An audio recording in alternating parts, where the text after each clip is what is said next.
Everyone knows what character development is because of how common it is in story discussions. People also know what world building is, which is another word for setting development. But theme development is uncommon, despite how important it is.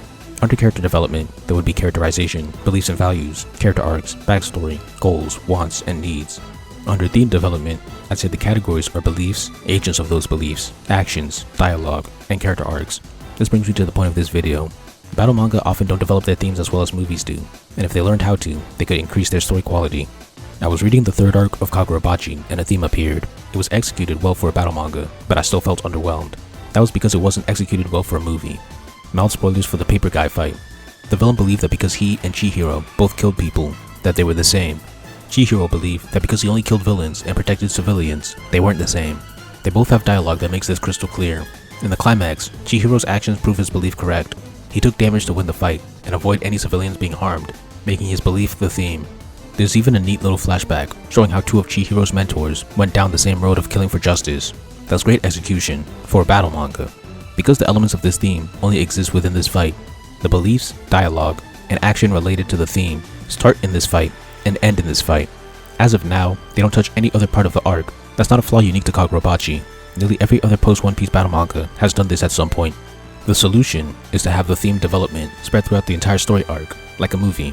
Sasuke Recovery and Enies Lobby are brilliant examples.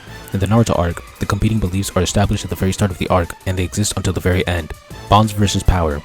Sasuke's character arc is winding, having multiple plot points that change his mind in the intro. The story is filled with actions representing both beliefs, and these actions are shown by supporting characters as well, like Neji and Choji, not just the main truth rep and lie rep. The theme development doesn't start and end in the climactic fight. In the One Piece arc, the competing beliefs are set up at the end of Water 7, which is before Enies Lobby. Live for your friends versus die for your friends.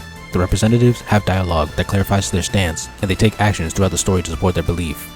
Robin's backstory explains her belief in the lie, and she eventually has a character arc that moves her from the lie to the truth. The theme only ends when the arc ends. There are many other well-developed themes in battle manga. Ichigo vs Uryu, Deku vs Todoroki, Yuji vs Junpei, and Natsu vs Laxus, just to name a few.